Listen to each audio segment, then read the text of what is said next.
So guys, आज के हमारे क्लास का टॉपिक है राजनीतिक दल यानी कि पॉलिटिकल पार्टीज। तो पॉलिटिकल पार्टीज वैसे तो सेकंड सेमेस्टर में भी ये मैंने चैप्टर करा हुआ है, बट आज थर्ड सेमेस्टर में भी ये सेम ही टॉपिक है। तो चलिए स्टार्ट करते हैं। सबसे पहले हम बात करेंगे इसके मीनिंग्स के बारे में। नॉर्मली पॉलिटिकल पार्टीज क्या होती है, आप अपने नज़रिए से बताइए, क्योंकि ये एक ऐसा टॉपिक है कि आपके आसपास दैट हमारी जो लाइफ है, हम जो चीज़ें देखते हैं, भाई डेमोक्रेटिक कंट्री है तो पार्टीज़ की जो एक्टिविटी है वो भी आपको देखने को मिलती है जब भी इलेक्शंस होते हैं। तो आपके नज़रिए से पॉलिटिकल पार्टीज़ का मीनिंग्स क्या है, नीचे कमेंट करके बताना है। बट फिर भी हम क्लासेस के अकॉर्डिंग आपको मीनिंग्स बताएंगे। तो मानव एक विवेकशील प्राणी है, यानी कि सब चीज़ वो अपनी समझ से करता है, अपनी अंडरस्टैंडिंग से करता है, और इस अंडरस्टैंडिंग की वजह से ही अलग अलग व्यक्तियों द्वारा अलग अलग प्रकार के विचार होते हैं, यानी कि उनकी थिंकिंग अलग होती थी, कि अंडरस्टैंडिंग अलग है, हर एक चीज़ को देखने का नज़रिया अलग है। तो विचारों की इस भिन्नता के साथ ही अनेक व्यक्तियों में विचारों की समानता भी पाई जाती है। राजनीतिक और आर्थिक प्रश्नों पर समान विचारधारा रखने वाले ये सभी व्यक्ति शासन शक्ति प्राप्त करने के उद्देश्य से जिन संगठनों का निर्माण करते हैं उन्हें राजनीतिक दल कहा जाता है। बेसिकली वन लाइन में आपको समझाऊं, बेसिकली एक ऐसा संगठन जिसमें अलग अलग विचारधाराओं के लोग जुड़ करके एक साथ अपने उद्देश्य को पूरा करते हैं, और इन सब के जो उद्देश्य होते हैं वो ये शासन या सत्ता की प्राप्ति, तो उन्हें बेसिकली हम क्या बोलते हैं, राजनीतिक दल बोला जाता है। अब हम बात करेंगे यहाँ पे राजनीतिक दल के आवश्यक तत्व, यानी कि अगर हम राजनीतिक दल की बात करते हैं तो उसकी क्या इंपॉर्टेंस होती है। जैसे संगठन की बात करते हैं हम, तो आधारभूत जो भी समस्याएं होती हैं जो चल रही हैं उनके संबंध में एक ही प्रकार का विचार रखने वाले व्यक्ति जब तक भली प्रकार से संगठित नहीं होते हैं उस समय तक उन्हें राजनीतिक दल नहीं कहा जा सकता। दैट अलग अलग व्यक्ति, बस 10-15 व्यक्ति हैं लेकिन उनके टारगेट एक जैसे हैं, लेकिन वो किसी संगठन में एक साथ जुड़ करके नहीं रहते हैं, तो हम उसे बिल्कुल भी पॉलिटिकल पार्टीज नहीं बोलेंगे। पॉलिटिकल पार्टीज बेसिकली एक संगठन के रूप में काम करती है। दूसरा यहाँ पे सामान्य सिद्धांतों की एकता।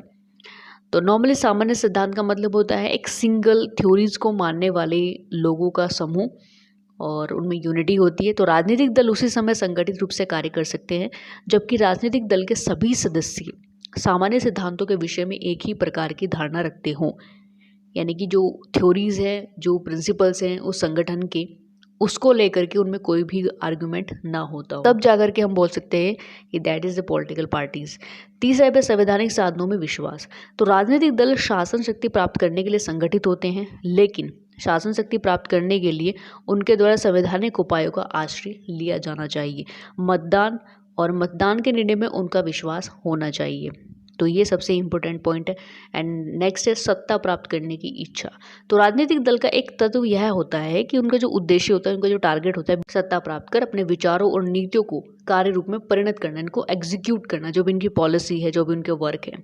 यदि कोई भी ऑर्गेनाइजेशन शासन के बाहर रहकर कार्य करना चाहता है तो उसे राजनीतिक दल नहीं कहा जा सकता, यानी कि पॉलिटिकल पार्टीज ही पॉलिटिक्स में आकर के जो भी एक्टिविटी की जाती है वही पॉलिटिकल पार्टीज कही जाती है बेसिकली। क्योंकि इसके अलावा भी बहुत सारे ऐसे ऑर्गेनाइजेशन हैं जो वेलफेयर के लिए काम करते हैं, जो लोगों के हितों के लिए काम करते हैं, बट सारे ऑर्गेनाइजेशंस तो पॉलिटिकल पार्टीज नहीं हो सकते।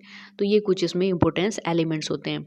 एंड नेक्स्ट है राष्ट्रीय हित। तो राजनीतिक दल के लिए आवश्यक है कि उसके द्वारा किसी विशेष जाति, धर्म या वर्ग के हितों को दृष्टि में ना रखकर, बल्कि संपूर्ण राज्य को हित की दृष्टि में रखकर ही वहाँ पर काम किया जाए। नेक्स्ट हम बात करते हैं कि प्रजातंत्र में राजनीतिक दलों का क्या महत्व है, यानी कि अगर हम डेमोक्रेसी की बात करें तो उसमें पॉलिटिकल पार्टीज की क्या इंपॉर्टेंस होती है।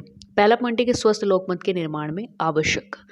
तो प्रजातंत्र शासन व्यवस्था पर या शासन लोकमत पर आधारित होता है, और स्वस्थ लोकमत यानी कि एक गुड जो पब्लिक ओपिनियन होता है, जो गुड डेमोक्रेसी अगर की हम बात करें तो उसके अभाव में सच्चे प्रजातंत्र की कल्पना असंभव है। पब्लिक ओपिनियन है तो डेमोक्रेसी की मीनिंग्स निकलते हैं, अदरवाइज अगर आप अपने ओपिनियन, अपनी जो विचार है वो एक्सप्रेस नहीं करते हो तो वो डेमोक्रेसी की श्रेणी में नहीं आता है।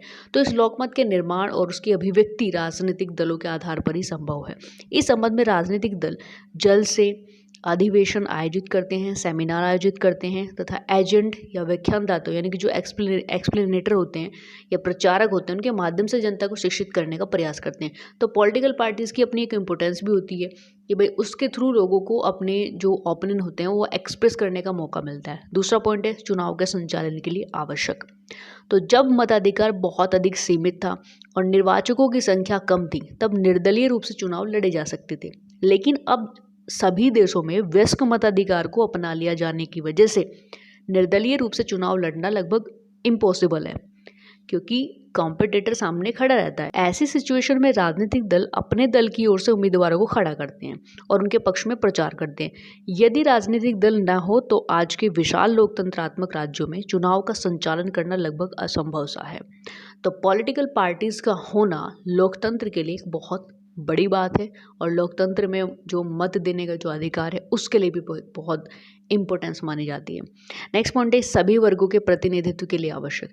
तो प्रजातंत्र यानी कि डेमोक्रेसी के लिए आवश्यक है कि देश के शासन में, देश के सिस्टम में जनता के सभी वर्गों को प्रतिनिधित्व प्रदान होना चाहिए, यानी कि वो अपनी वर्ग से अपने आप को रिप्रेजेंट करें, और इस बात को राजनीतिक दलों के द्वारा ही संभव बनाया जा सकता है।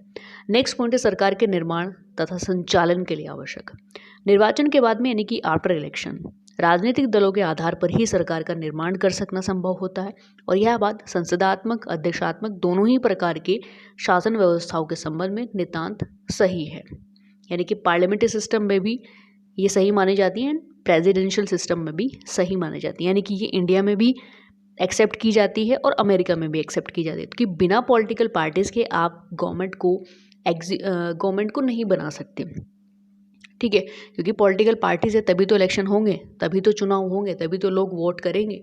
तो बहुत इंपॉर्टेंस होती है पॉलिटिकल पार्टीज की। एंड देन नेक्स्ट है शासन सत्ता को मर्यादित रखना। तो प्रजातंत्र यानी कि डेमोक्रेसी आवश्यक रूप से सीमित शासन होता है, लेकिन यदि प्रभावशाली विरोधी का अस्तित्व न हो तो प्रजातंत्र असीमित शासन में बदल जाता है। यानी कि वो एक तरीके से कोई भी डेमोक्रेसी में एक ही व्यक्ति के हाथों में सत्ता आ जाए और लोग उसे चुनते रहें और सामने कोई उसके कॉम्पिटिटर ना हो या कोई अपोजिशन में कोई स्ट्रॉन्ग ना हो, तो एक लेवल पर वो डिक्टेटरशिप, मोनोपोली किसी भी चीज़ में देखिए कन्वर्ट हो सकता है।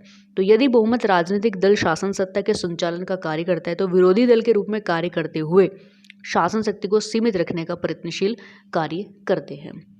तो अपोजिशन में भी एक स्ट्रॉन्ग पार्टी का होना भी डेमोक्रेसी के लिए इम्पोर्टेंस होता है। सो गाइज, ये थी पॉलिटिकल पार्टीज का एक छोटा सा टॉपिक। आई होप सो ये आपको क्लियर आउट हुआ होगा, और पॉलिटिकल पार्टी से रिलेटेड अगर आप माइंड में कुछ भी डाउट है तो वो भी क्लियर आउट हुए होंगे। वीडियो पसंद आती है तो लाइक कर देना, शेयर कर देना, सब्सक्राइब कर लेना, नीचे बेल आइकन को प्रेस कर लेना ताकि हर वीडियो की जो अपडेटिंग है, जो नोटिफिकेशन है वो आप तक पहुँचता रहे। और इसके साथ साथ ही आप हमारी प्लान मेंबरशिप को ज्वाइन भी कर सकते हैं। ये आप लोगों के लिए बहुत ही अच्छी अपॉर्चुनिटी है, यानी कि इसके अलावा बहुत एक्स्ट्रा में अगर आप बहुत कुछ चाहते हैं तो आप हमारी जो चैनल की मेंबरशिप है उसको ज्वाइन कर सकते हैं।